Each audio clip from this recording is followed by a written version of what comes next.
Hey girlies, it's your girl Jasmine. Welcome back to my channel. I have not seen y'all in so long. Well, y'all have not seen me in so long. I guess that's how it works. And I know I'm looking crusty, dusty, and rusty. I know. But when I tell you I've been through it within these past like month and a half, I've been through it, babe. I've been through it and back. I got a lot of stuff that I got to talk to y'all about, and that's gonna be in a whole separate video. I'm gonna just give y'all a whole life update and just kind of let y'all know what's really going on. So that'll be uploaded on Thursday. This video, as you can see by the title, is about how I got scammed. I'm gonna just go ahead and get into it. Basically, I was looking to get my hair done. I really wanted to get some Senegalese twist.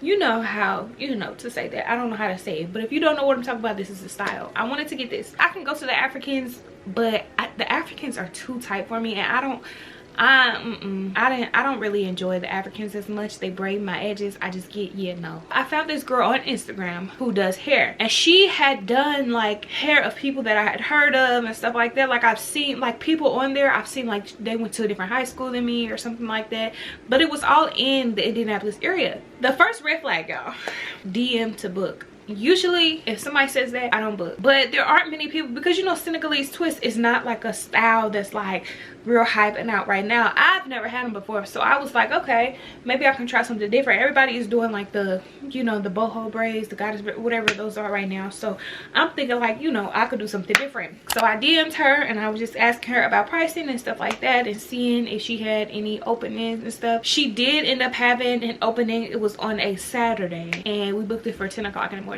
It did require a deposit, because nowadays every stylist, every business or whatever requires a deposit, and I completely respect that. 100% respect the whole deposit thing. I sent it through Cash App. I sent the deposit through Cash App. So the deposit was $50. That's a big deposit, and my whole service is $190, but I've never paid that much for a deposit, and I paid a lot more to get my hair done. I was like, okay, I'm gonna let that go, whatever. I sent her the deposit through Cash App. That whole conversation with the deposit and everything was about a week out from like the appointment date or whatever. So I think it was like on a Thursday, and my appointment was not this Saturday, but it was the following Saturday, like the Saturday after that. And so I was good. I was like, okay, I'm getting my hair done with the whoop, with the walk, whatever. I was paying $190 for medium Senegalese twists that are butt length. So I was like, okay, that's kind of reasonable. I'll probably get the same amount at the African. But she is one of those people who do not include a shampoo and condition, a blow dry, or nothing in their services. And so I'm already kind of like, okay, like I'm already paying you a lot, and you're not even gonna do that. Also, I'm not a hairstylist, so I don't know the time and effort and all of that it takes to do all that. So I guess I can't really speak on it, but everybody that I go to usually includes a shampoo, and I don't have no problem coming shampooed and blow dried, but $190 for you to part and braid my hair? I'm sorry. So she sent me a DM on Friday, the Friday before my appointment, and it was just like a reminder, like, hey, we have an appointment tomorrow at 10 a.m. Come wash, fully blow dried. You have $140 left. But tell me why she asked for half of that up front. Like, she didn't even say it like it was like a, she didn't say it like a can you do this or anything like that. It was not even in her policies or anything. Like, y'all know how they got the highlights on Instagram? It wasn't in her policies, boo. She actually was like, do you want to pay the first half through Cash App or through Zelle? And I was like, the first half? Like, I had to pay the first half before the appointment along with the deposit that I gave. And she said, yeah, basically because the deposit was to secure the appointment, and the $70, like the paying half up front, is to make sure that I'll actually be there, so that she gets her money's worth, basically. So just to make sure that I'm not like a no call no show or whatever. I think that's what a deposit is. Am I crazy? And I was like, so I told her, I said, I plan on paying the rest in cash. So I don't have $70 to send to you right now. But I can guarantee you that I'll be at the appointment tomorrow. Like, I just don't have the $70 in my account to send you right now. I'm lying, because you think I'm crazy? You think I'm stupid to send you half of what I'm already about to send? I already sent you $50. You want over half of the whole thing. Like, you want me to send that's crazy. You want me to send you literally no, I'm not doing it. So I was already like kind of iffy about her, because I'm like, I'm not a hairstylist, but I know that. Like, I'm like, how does she have clients at this point? I was like, you know, maybe some people are actually doing that. Like, maybe this is like a new thing that some hairstylists are doing. I haven't had my hair done by a stylist in a long time. But I still wasn't about to do that because you're not about to play in my head or nothing like that. So she says that that's fine. She just needs to make sure that I'm at the appointment. Like, she just wants to confirm it because this is what pays her bills and stuff like that. And I'm like, okay, cool. I promise I respect that. You know, I respect everybody's hustle. That is fine. I will be at your appointment. Trust me. If I book with you, I'm gonna be there with you because I want my hair done too. She sent me an address and everything for her shop Saturday morning. I'm on my way there. Woke up early, got me some Starbucks. I'm on the way to the hair appointment, y'all. Mind you, this is on the west side and I live on the east side.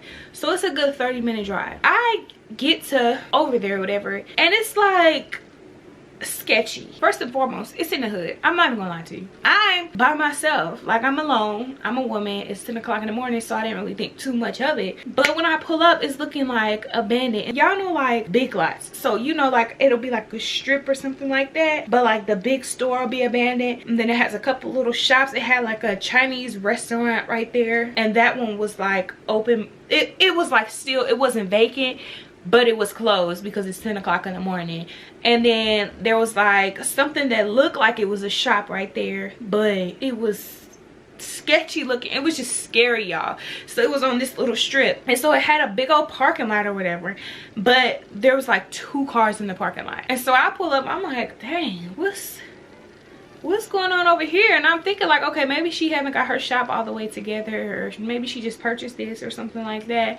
But it's just looking sketchy because you can tell that it's kind of like a shop or whatever. There's some other like strips or whatever. There's the Chinese restaurant. There's like a grocery store, like I think it was a Mexican grocery store, but like one of the little small ones on like this strip. And it's some other stuff, but it's just real sketchy.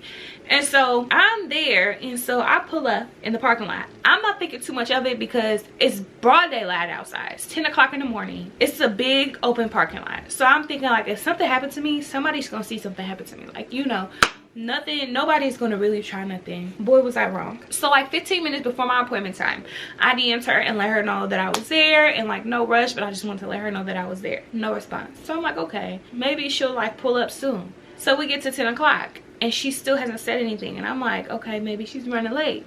And so I DM her again, and I'm like asking like, hey, like, I'm here, are you on your way or anything like that? She doesn't say anything again. And so I'm like, okay. So we get into like 10:10, 10:15, and so that's when I start calling her on Instagram. And I'm calling and she's not answering, and I'm DMing and she's not answering. So at this point I'm like, dang, like, Senegalese was, you know, they already take a long time to do in the first place. So I'm like, oh my god, I'm gonna be here all day. Like, come on, she need to pull up. Y'all, we get into like 10:30, 10:45 and still nothing. And so I'm sitting here really thinking like, damn, what should I do? Like, I'm sitting in the parking lot, still calling her, still texting her and stuff like that. While I'm sitting here, a car pulls up like adjacent to mine. It's like a burgundy sedan. I don't even know what kind of car it was, but it was old looking, and it was burgundy, and it pulls up not right in front of my car, but y'all know, like the lane like next to it. So I'm in one of them, and then there's like the middle part where you drive, like you driving down to find a parking spot. And then there's another, you know, 2 lanes next to it. So I'm in these ones. The car parks in these ones facing me. Not directly on me because there's still, you know, a lane of parking spots, and then a lane to drive, and then there's another lane of parking spots. But they pull up in the one on the other side. So just exactly flip-flop as me. There's a man and a woman, and I'm thinking like, okay, this is a big ass parking lot, like why did you park right here? And so I'm trying to not pay too much attention, but I can see that it's a man and a woman, but the woman is not the girl who was supposed to be doing my hair. And so I'm like, okay, this is weird, like what is going on? And it was sketchy, y'all, because they was just sitting there. Nobody got out the car, nobody was doing nothing. They just kept looking at me. I'm starting to like feel weird about this. Like, it's starting to just seem sketchy. Like, I knew this from the start that it was gonna be sketchy. Tell me why the man gets out of his vehicle. I'm thinking he's gonna go to the strip or whatever. He's walking towards my car.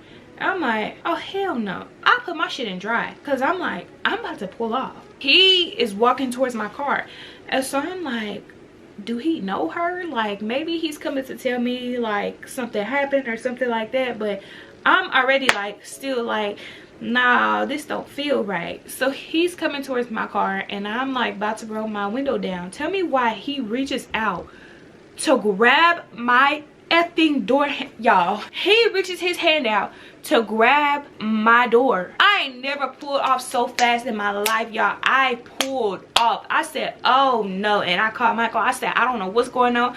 I'm by myself. I'm on the west side. I'm supposed to be getting my hair done. He knew I was supposed to be getting my hair done. At that point, I was like, forget that girl. I don't know. I don't even know if the two was connected. Like, I have no clue if they was connected. But I called Michael. I'm like, I don't know what to do. This man just tried to open my door. Like, I'm scared. I'm racing. I'm thinking like maybe he could be following me and stuff. I'm just out of there. You know, I'm on the phone with him and he's telling me, just calm down, calm down. Where you at? What are you doing? Like this. I was freaking out, y'all. That was the scariest thing ever to me. I was just scared. Like, I was just panicking because I'm like, what if I had my child with me? Like, of course I wouldn't have her with me when I'm going to get my hair done, but like, anything could have happened. I could have had my child with me. He could have tried to, you know, do any type of thing to me. Like, I have no idea who those people were, and I just pulled off. Like, I was so freaking scared and shaken up that day. And I didn't get my hair done, babe.